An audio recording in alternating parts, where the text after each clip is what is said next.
Now, at the end of the cistern, I have a 50-gallon barrel. This is just an idea I had since I already had excavated a deep channel here when I was diverting the water flow from the flood period.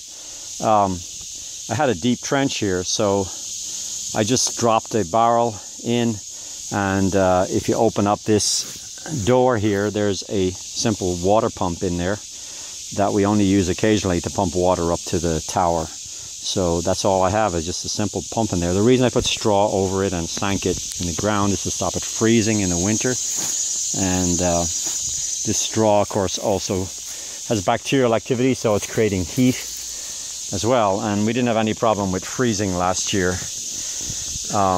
Now the outlet pipe, again, is still above ground. Ideally that'd be better buried, but I used basically a PEX-like material, and it just runs up the hill. I'd have to rent a track hoe really to make a trench in this part of the country, because you can just see the amount of rock in the ground. It's really be out of the question to try to dig it all by hand. I mean, it would be very inefficient, very time consuming. So up here you can see the tower. It's not really that high, but it provides ample pressure. So this tower is built out of completely recycled, used materials. Again, at the place I worked, they had a lot of construction going on, had a lot of leftover stuff.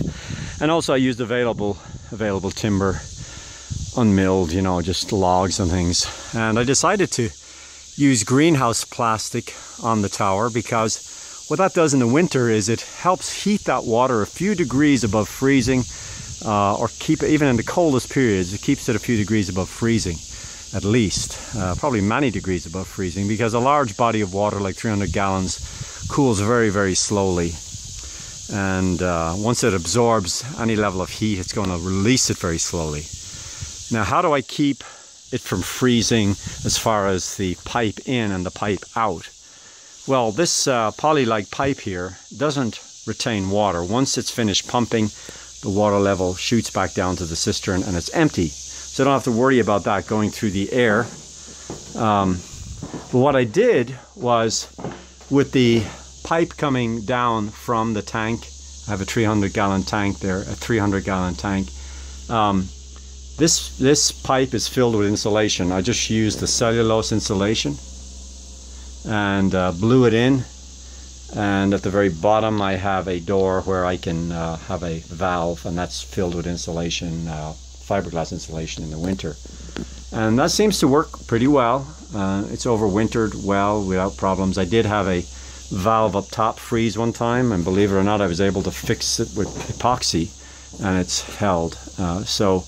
And what I did with the ball valve was I actually drilled holes in the ball on the outward side of the ball, so that once it was shut off, it wouldn't hold water inside the ball. It would drain water out of the ball, so the ball would not freeze, because ball valves are not designed for exposure either.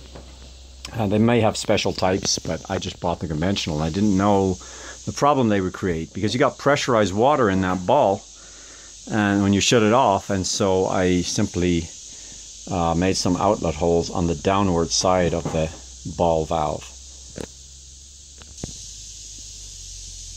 So here is a typical example of the type of ball valve I use, a 2-inch on the water tank up in the tower. And as you can see, the gate or the ball is half closed or 3/4 closed. And you can see that when it closes all the way, water is captured inside. And so again, what I did was I just took a drill with a bit and I drilled some drain holes in this side, the outward side, the side that water flows out from. And that took care of that, losing any water that it would retain. Now the gate on the other side has no holes, so it's going to stop any water flowing in. You're not going to have leakage, in other words. You're only going to have leakage on the second side, because ball valves have 2 gates, just by their very design. So anyway, that seems to have worked fine so far, and that way it doesn't freeze like it did the first time, and actually cracked the side when it froze the first time. And it was a ball valve that came with a tank, so it was a little weaker than this. this may have withstood it, but it was weaker, and looks like a lot of ordeal to try to replace it because it's custom fitted for, custom made for the tank. So amazingly, epoxy held because it's not highly pressurized like a regular water system. So the tower here is pretty simple, as you can see. In order to help the weight of the tank not bow the rafters, I put in a mid shelf, basically 2 beams and a purlin across there to support the weight. So it has weight support on both sides, in fact on all 4 sides in a sense. So 300 gallons of water can weigh a lot, and I have this tower made large enough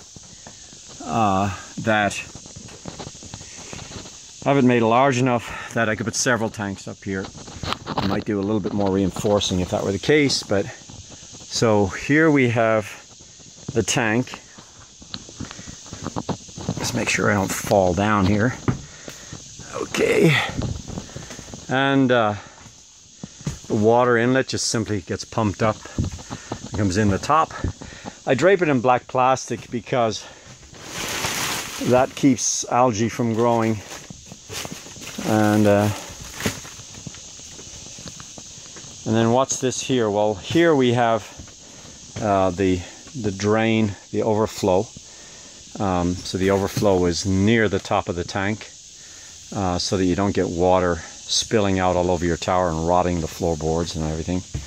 And remember, this is made out of pretty scrounged up materials. So I have OSB board on the floor in some spots, and that does not hold up underwater. So anyway, and then why this 30-gallon tank here? Well, this 30-gallon tank is again filled with blown insulation, and the valve is in there, and the valve is insulated now.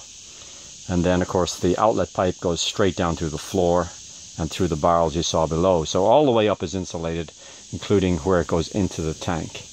That way you can withstand winter freezing.